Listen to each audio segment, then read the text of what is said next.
vamos receber o Fernando Brito aqui. Seja muito bem-vindo, Fernando Brito. Satisfação, mais uma vez, recebê-lo. Olha, vamos começar com o tema, o ato 1º de maio, que foi feito pelas centrais sindicais ontem, ali no estacionamento do Itaquera, que foi fraco. A gente estava falando aqui no bastidor, e você disse para mim o seguinte, eu queria que você explicasse isso para o nosso público aqui, Fernando. É o que tem para esse momento, é o que tem, é o que temos, Fernando Brito.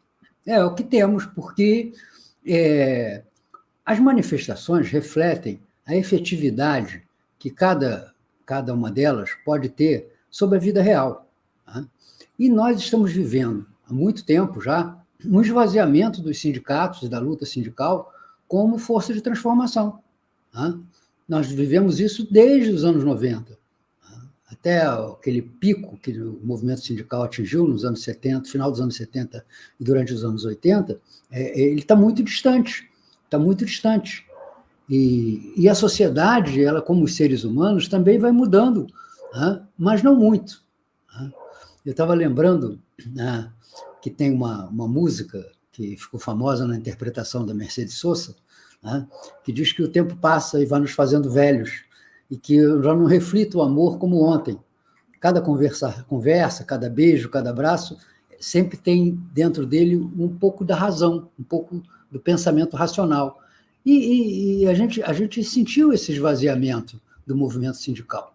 Não pode achar que isso significa que as pessoas deixaram de desejar progresso, deixaram de desejar melhoria, deixaram de desejar a segurança que o movimento sindical oferecia ou tentava oferecer aos trabalhadores.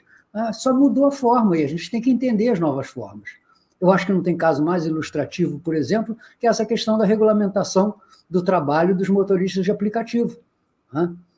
Como é que pode estar dentro de uma categoria, ter um movimento ou uma parcela considerável da categoria contrária à concessão de direitos, contrária à formalização desse vínculo empregatício? Simplesmente porque as pessoas passaram a desejar uma flexibilidade maior nas suas relações de trabalho, que esse trabalho precário, de alguma maneira, oferece. Agora, deixa eu pegar essa questão justamente dos motoristas de aplicativo. Você acha que, por exemplo, o governo tem que insistir nessa regulamentação ou tem que conversar com os motoristas para entender o que eles querem da vida? Não, tem que conversar e tem, sobretudo, que ser uma coisa opcional. As obrigações das empresas, não. Mas as obrigações dos trabalhadores, sim. Aquele que desejar descontar a previdência, aquele que desejar formalizar sua relação de trabalho, tem a possibilidade de fazê-lo. Quem não quiser, por favor, aguarde o tempo fazer sentir o gosto amargo da imprudência. Está aí, um argumento imbatível, né? Bom, é o que parece que... Conde, as relações na sociedade são como as nossas relações pessoais. Você argumenta até um certo ponto. Daí em diante você diz, olha, você é livre para fazer o que você quiser. Então, essa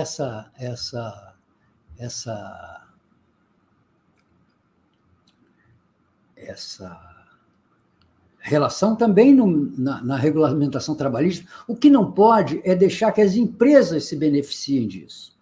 Você ter uma empresa significa você adquirir um termo, para usar o linguajar neoliberal que gostam tanto. Você tem uma responsabilidade social. Agora, deixa eu comparar com você uma coisa que me chamou muito a atenção, é o seguinte, pelo mundo ontem, tirando os Estados Unidos, que comemora, acho que outro momento, né, o Dia do Trabalhador, não sei, salvo engano, é outro momento, né? Agora, na Europa... Argentina também. Oi? Argentina também. A Argentina também o 1º de maio é secundário perante o 17 de outubro, que é o Dia da Lealdade, criado pelo Perón, pelo movimento peronista, que passou a ser o centro das manifestações sindicais Agora, o que eu percebi ontem, que é evidente, né? Na França, em Paris, teve confrontos manifestantes com a polícia, na Turquia, nas Filipinas, em vários países com manifestações do 1º de maio, onde os trabalhadores querem mais direitos, querem um salário melhor, E no Brasil a gente não tem essa característica. O que está acontecendo com... E por isso que a gente reclama também que as pessoas, que a esquerda não está nas ruas e tudo mais. Tem alguma coisa errada? Parece que o Brasil está fora do planeta Terra. Eu acho que não é no Brasil, não. Você pode ficar certo que nessas manifestações europeias tem certo conteúdo conservador também, né? Vamos lembrar que as manifestações que têm ocorrido na Europa, sobretudo do setor agrário, né, contra a abertura de mercado, etc. e tal, elas são manifestações, de alguma maneira, com características sindicais, são categorias profissionais que estão protestando, e nem por isso aquilo é progressista. Nós não podemos tornar sinônimo povo na rua de movimento progressista. Acho que 2013 deveria ter sido uma lição para os brasileiros de que, frequentemente, né, os movimentos de massa podem ser absorvidos e ganhos pela direita para atentar justamente contra a democracia, né? O que acontece é o seguinte, você está vendo na Europa, apesar de você ter destacado esses movimentos sindicais, agora no 1º de maio, você está vendo que, eleitoralmente, a esquerda vai perdendo posições. E se você olhar bem, por exemplo, o que acontece em Portugal, o que acontece, sobretudo, na Alemanha, né, e na França, né, você vai ver que a extrema-direita está ganhando força justamente naqueles que eram considerados os bastiões eleitorais da esquerda. Né? Por quê? Por quê? Porque aquelas populações, né, não só não se sentem mais representadas pelos partidos de esquerda tradicionais, como também passaram a viver outro tipo de relação com o mundo. Né? Você não tem mais as grandes fábricas, você não tem mais as grandes plantas industriais, você agora tem a sociedade do dito empreendedorismo, mesmo que esse empreendedorismo queira dizer, na maioria das vezes, a precariedade com que trabalham as centenas de milhares, talvez até já milhões de pessoas no Brasil hoje, por exemplo, no setor de entregas e no setor de transporte por aplicativo. Né? Então é diferente. Né? E o patrão agora é um patrão virtual. Não é o dono da fábrica, não é o dono da indústria, não é o dono da planta. Né? O patrão agora é uma empresa virtual que você não sabe nem sequer onde fica. Eu desafio qualquer um aqui a me dizer onde fica a sede do Uber, onde fica a sede do...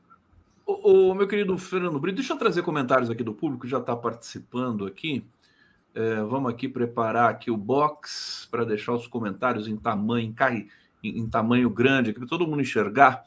O Fernando Bai está dizendo o seguinte: o universitário nasceu para apanhar da polícia e até acordar para a vida. Caso não apanhe, vai estudar com FIES e votar na extrema-direita.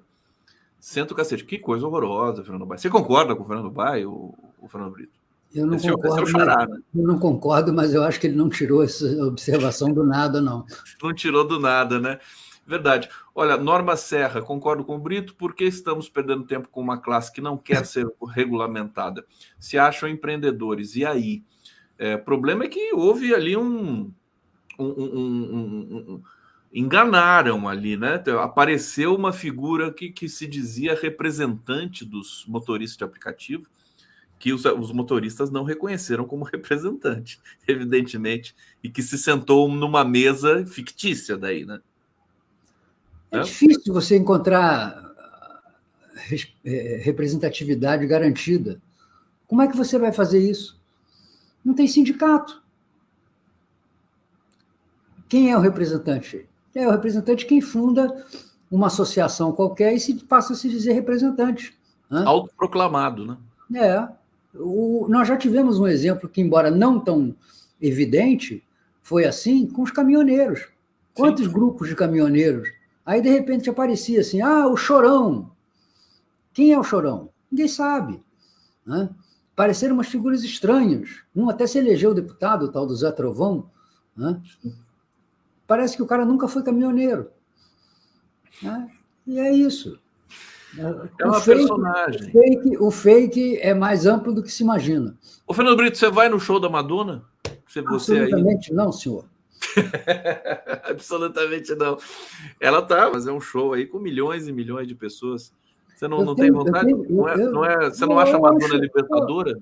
Olha, eu acho ótimo que ela esteja assanhada. A gente chegar à idade que ela chegou, que eu cheguei, e a gente ainda está assanhado, é um ótimo. Vocês têm a mesma idade, né? Você e a Madonna, né? Não, ela é mais nova do que eu. Ela é mais nova que você?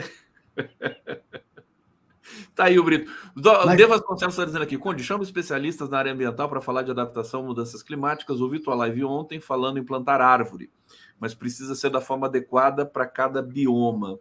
Muito bem, eu estou desesperado, eu estou querendo que as pessoas plantem árvore, né, porque a temperatura aumentou. Ontem eu vi o Carlos Nobre, que é um climatologista respeitado, muito respeitado no Brasil, dizendo, olha, as águas dos oceanos aqueceram nesses últimos 100 anos e você tem mais evaporação. E você viu o que aconteceu em Dubai, né?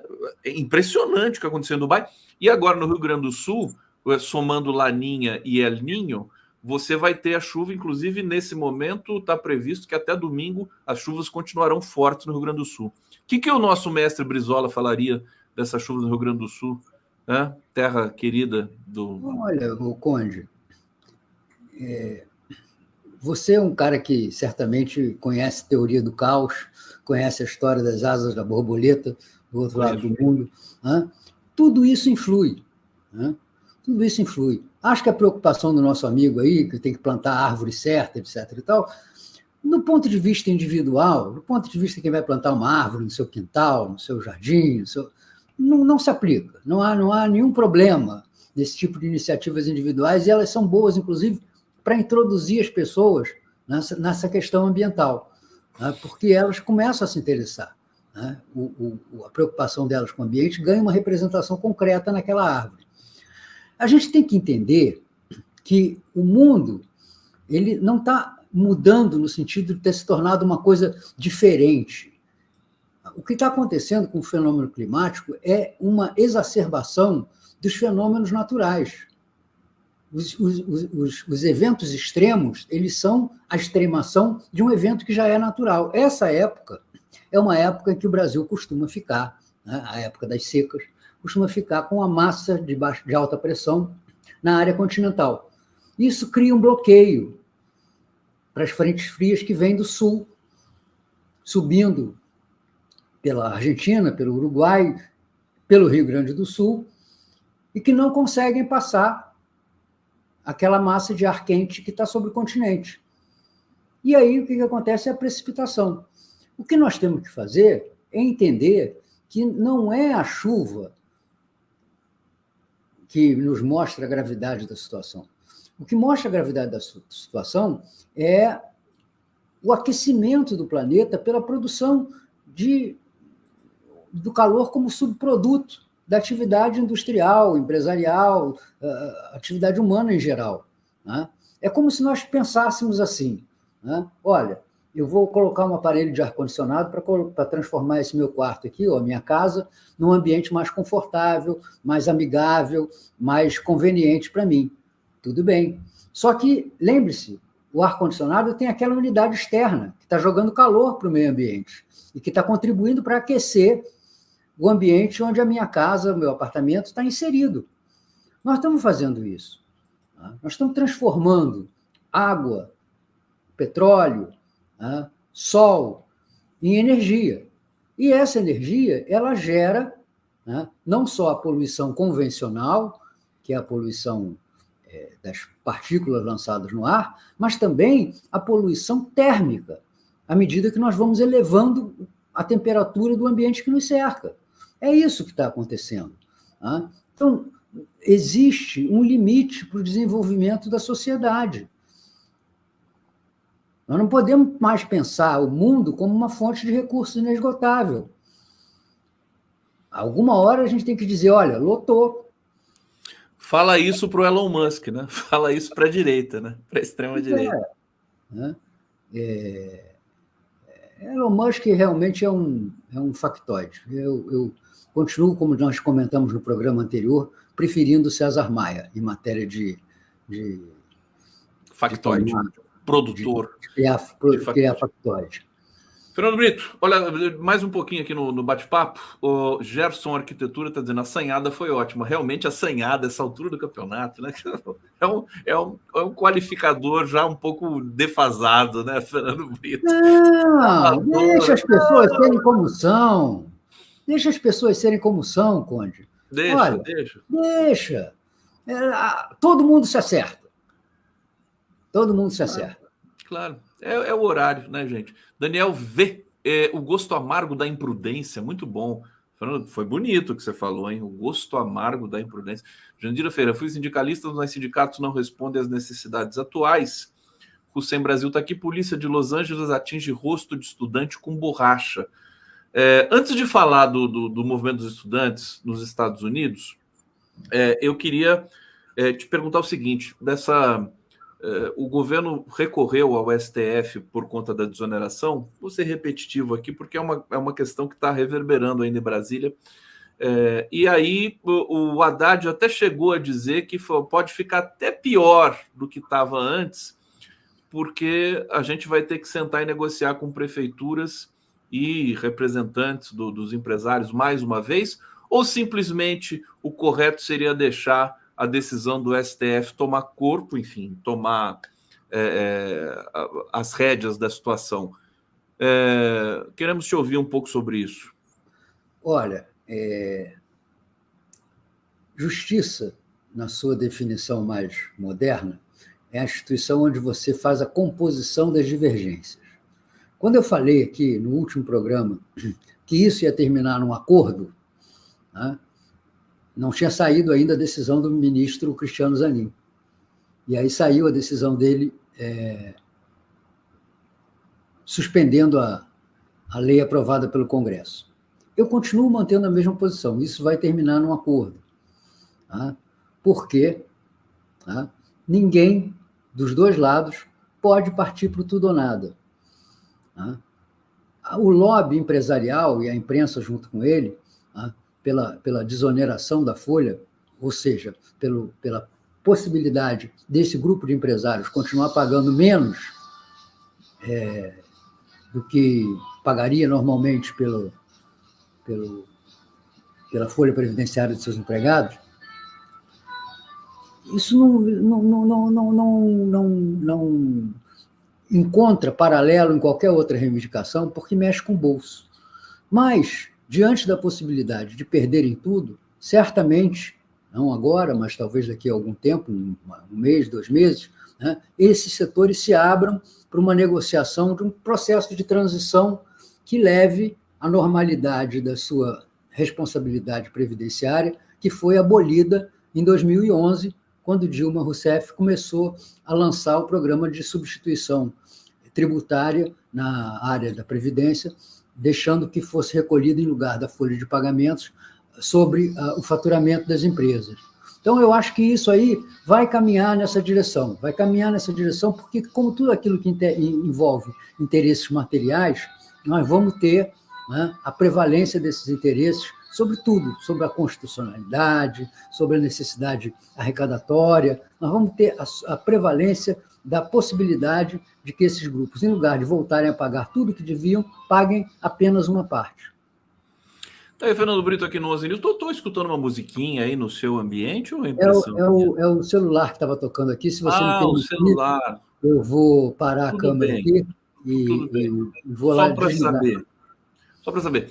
Olha, e aí eu quero então trazer um dado que a agência Moody's ontem soltou uma nota avisando que a perspectiva do Brasil está melhor e que pode em breve, economicamente, né, subir para grau de investimento. Isso deixou o Haddad, para usar aquela expressão que se consagrou nesse 11 News de hoje, assanhado, né? Feliz, contente, porque ele trava uma guerra interna para fazer ali as reformas que ele julga procedentes na recuperação da economia brasileira. E aí você tem essa relação, né, da agenda econômica, aprovação de reforma tributária. O que você pode falar para a gente da relação, da atuação do Haddad junto ao Congresso, levando em conta esse espasmo do Rodrigo Pacheco. Se o Rodrigo Pacheco... Né, eu achei fantástico o Haddad dizer o seguinte: o Congresso também tem que ter responsabilidade fiscal. Eu queria que você comentasse essa frase, basicamente, para a gente. O Congresso tem que ter responsabilidade fiscal. O Congresso, não. Todos os poderes da República. Todos os poderes, inclusive o Congresso. Todos os poderes da República. Né? É a vida. Né? Você não pode deixar de ter responsabilidade com as suas finanças em esfera alguma, numa empresa, na família, no país. Só que isso não pode impedir que você toque os projetos e os planos, né, que sua família, sua empresa, seu país deve ter para melhorar a sua situação, entendeu? Então não tem nada de mais nisso aí. Defender a responsabilidade fiscal só nas cabeças transtornadas do capitalismo financeiro é que pode significar cortar direitos básicos da população. Mas o Pacheco não gostou. O quê? O Pacheco não gostou de o Haddad dizer isso. Pois é, mas ele não vai gostar. Ele não vai gostar. Mas o Pacheco também sabe, né, que ele, né, se estiver diante de um Estado falido, vai ter o seu plano de ser governador de Minas destruído. Minas é um dos estados mais endividados que o país tem. E o único que não tem um acerto com o governo da União para equacionar essa dívida. Então, é muito limitado o campo de ação do Pacheco também. Agora, do ponto de vista estratégico, retórico do Haddad, foi golpe de mestre, né? Ele falar isso. Você viu a entrevista dele para a Mônica Bergamo, por acaso? Vi. E aí? O que você achou? Ele é um homem equilibrado, um homem sensato, uma pessoa capaz, ele conhece o assunto, entendeu? E ele, sobretudo, não tem se mostrado assustado com os grunhidos, tanto da direita parlamentar quanto da direita financeira. O Haddad sabe que tem o apoio de Lula, sabe que tem o respaldo de Lula e vai caminhando com a sua serenidade. O Haddad é a única pessoa capaz, né, no campo da economia, a fazer, por exemplo, o que o Zé Dirceu faz no campo da política, quando ele diz que o Lula tem a centro-direita no governo. É uma verdade amarga. Não é que ele seja um governo de centro-direita, mas ele é um governo com a centro-direita. E deveria ser mais, porque deveríamos ter mais centro-direita e menos extrema-direita. Entendeu? Então, eu acho que o Haddad ele vai caminhando, né? Ele é o personagem, né, mais definido hoje para ser candidato à presidência da República, caso o Lula não venha a ser candidato à reeleição, e mesmo que o Lula, né, vá, né, ser reeleito, né, para a próxima sucessão, em 2030, então, ele vai caminhando com essa natureza. É um dos poucos quadros de destaque que sobrou ao PT. Entendeu? E ele vai se portando com essa distinção, com essa definição, com essa diferença que ele tem em relação à maioria. Né? Eu lembro sempre de uma frase do Milor Fernandes, né, que diz assim: muito mais importante do que você ser genial é você estar cercado de medíocres. Que maldade! Eu ia comentar com você se os petistas ouvissem o que você está falando, assim, que o Haddad é um dos poucos. Mas eu não estou falando dos petistas. Não, mas eu estou. Não estou falando exclusivamente dos petistas, não. Diga. Não estou falando exclusivamente dos petistas, não. É que a realidade política brasileira é uma mixórdia. É uma mixórdia. Está ruim, a geração ruim, né? É uma mixórdia. Né? Se você pensar, por exemplo, em presidente da Câmara dos Deputados, e botar de um lado Ulisses Guimarães, do outro lado personagens como Lira, como Eduardo Cunha, etc., você vai ver que a diferença é abissal. Dos governadores também, né? Governadores também. Também. Onde é que você tem um quadro? O papel desse governador do Rio Grande do Sul, fazer demagogia, botando no Twitter, espero que o Lula cumpra suas responsabilidades quando mal tinha começado a chover, sabe? Não tinha dirigido um telefonema, não tinha dirigido um apelo ao presidente, que já está lá no Rio Grande do Sul. que não vai deixar de dar assistência. Né? Reclamou hoje ainda, falando assim, não é hora para um sobrevoo só. Já está reclamando. Você quer que faça o quê? Que ele leve um baldinho? Porque aí nós vamos ficar igual o governador me perdoe, vai ficar igual o Tonho da Lua, passa o baldinho, entendeu? Ele está se aproveitando, né? Lamentavelmente. Claro. Uma atitude pequena, sabe, diante do sofrimento humano. Brito, deixa eu trazer aqui mais uma vez o pessoal que está celebrando a sua presença, como de costume, Rosângela da Silva Pereira, adorei, Fernando Brito, e para o Grande Conde, um coração aqui, obrigado. O coração, a chuva e o guarda-chuva. Coração, como é que é? A chuva e o guarda-chuva, Porto Alegre, exatamente. Tem mais uma mensagem importante aqui de Porto Alegre. Obrigado, viu, Rosângela? Ana, querido Fernando Brito e a Evelyn Canizares. Mora em Porto Alegre, não para de chover, as avenidas, cruzamentos alagados, muitos desabrigados sem luz, água, sem casa. Tudo poderia ter sido amenizado se o governador tomasse medidas de precaução. O Carlos Nobre disse ontem o seguinte, o CEMADEM, que é o instituto que avisa, né, com antecedência que a chuva está vindo e tudo mais, ele avisou, a previsão foi muito bem feita, me parece, e a Defesa Civil do Rio Grande do Sul chegou antes, dessa vez, pela primeira vez, nas casas que estavam prestes a ser alagadas e retirou as pessoas. Mesmo assim, de tão grave que está sendo esse momento, 11 pessoas já morreram nesse processo todo aí, tem 21 desaparecidas. Fernando Brito, comenta para a gente essa situação, mais uma vez aqui, mencionada pela Evelyn. Essa questão da prevenção sempre foi uma coisa gravíssima no Rio Grande do Sul, porque o Rio Grande do Sul tem um sistema orográfico, né, e hidrográfico que é muito complicado. Primeiro porque o estado tem vários vales, né, que sofrem, né, com essas chuvas repentinas. Né? Vale do Rio dos Sinos, Vale do Taquari, que vão enchendo muito rapidamente. Em 2, 3 dias, aquela chuva que caiu na cabeceira dos rios está chegando aos pontos a jusante, onde provoca um desastre muito maior. E a própria capital, Porto Alegre, ela é banhada por um rio que, ao longo da cidade, ele vai tomando característica de um verdadeiro lago. Ele se espraia, o Rio Guaíba, ele se espraia por uma área muito grande e, portanto, tem um perímetro muito grande suscetível à inundação. Né? Então, é grave a situação do Rio Grande do Sul, sempre. E é grave a situação do Rio Grande do Sul porque o Rio Grande do Sul é a faixa obrigatória de passagem de todas as frentes frias que vêm do Polo Sul em direção ao continente.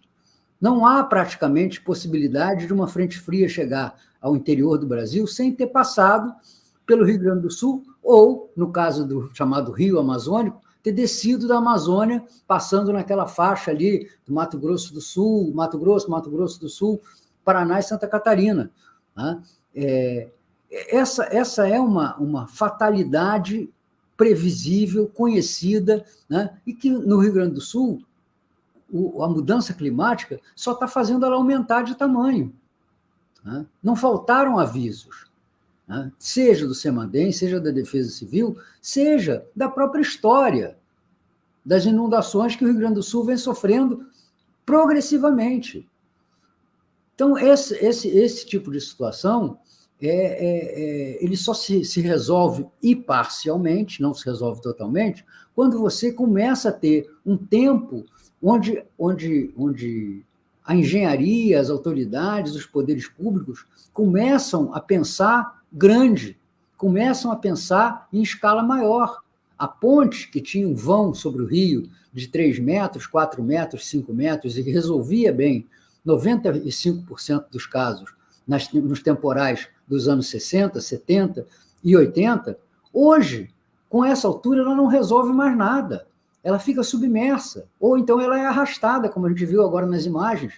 Né? Então, isso exige um tempo de adaptação, mas exige, sobretudo, vontade política e sinceridade para com a população.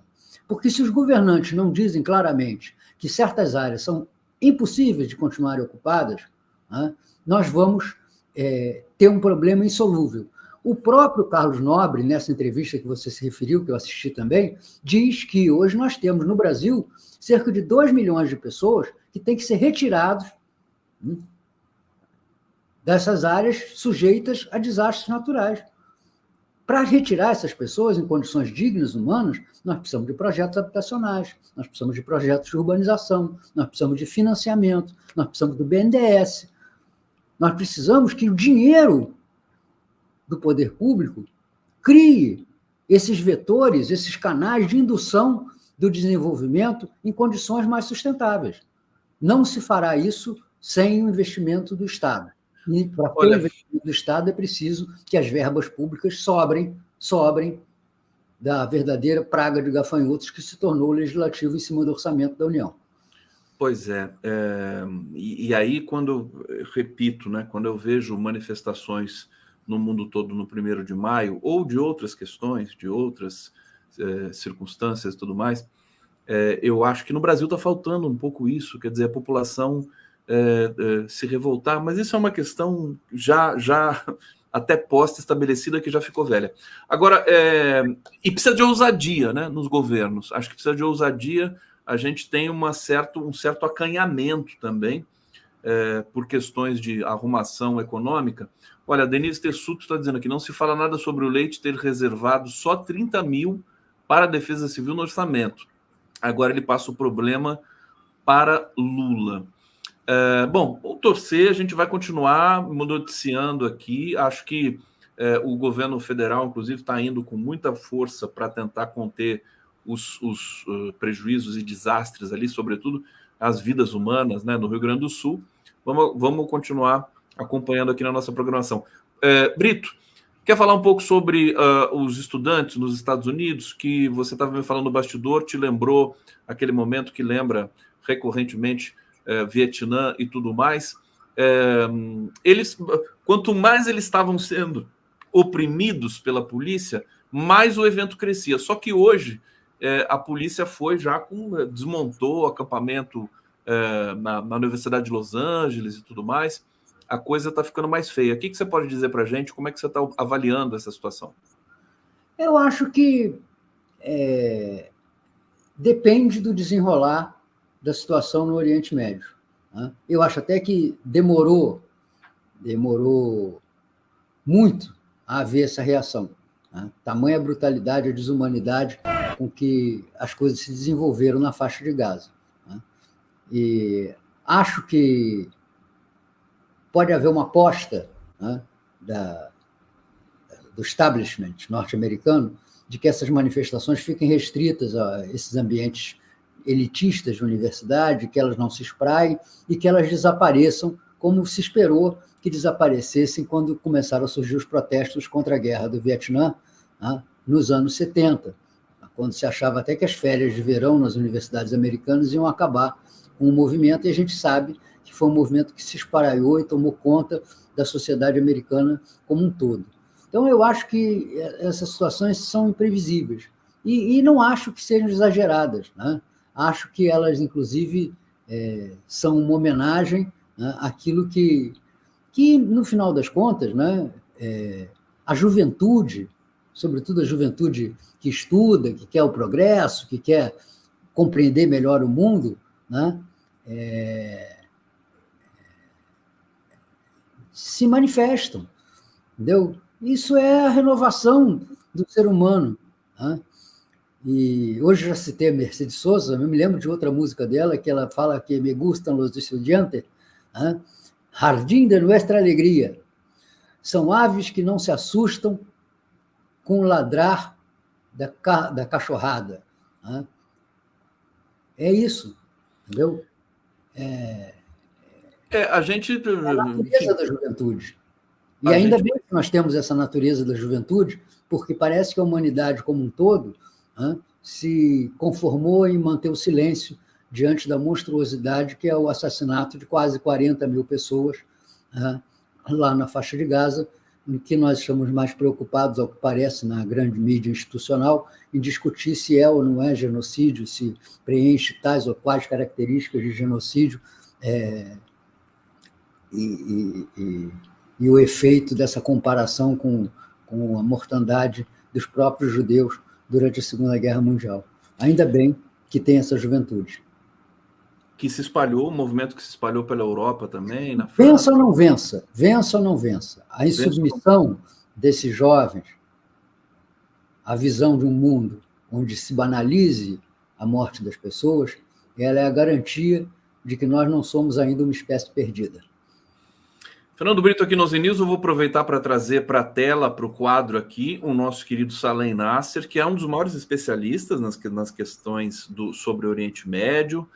A gente vai conversar agora sobre a manifestação dos estudantes nos Estados Unidos e sobre a situação ali, precisamente em Gaza, no Líbano, Oriente Médio, de maneira geral. O Oriente Médio não é uma região, né? É uma ficção, né? O Salem vai explicar isso para a gente aqui. Conheci o Salem, Fernando Brito, Salem, Fernando Brito. Querido Salem, uma saudação para a gente aqui, para eu fazer a transição e seguir. Olá, muito obrigado, Conde, mais uma vez por me receber. Fernando Brito, um prazer. Ouvir agora a parte final da sua fala. Muito obrigado. Vai ser um prazer conversar com vocês. Brito, muito obrigado. A gente vai seguir aqui com o Salem. Um recado final, quer cantar uma música para a gente aqui? Da Mercedes não. Já citou duas vezes? Não, eu hoje estou menos musical. Mas eu queria dizer, antes de passar aqui, que Oriente Médio, né, é talvez a primeira das maiores chagas, né, que foram deixadas pelo colonialismo. O colonialismo criou essa crise. Hoje, os países europeus se escapam, né, com declarações muito bonitas, muito pseudo-humanitárias, mas foram eles que patrocinaram, né, a deformação que é uma região, que regiões inteiras, porque a África também sofreu com isso, né, mas que regiões inteiras sofreram quando a Terra, o mundo, foi dividido segundo as canetas coloniais.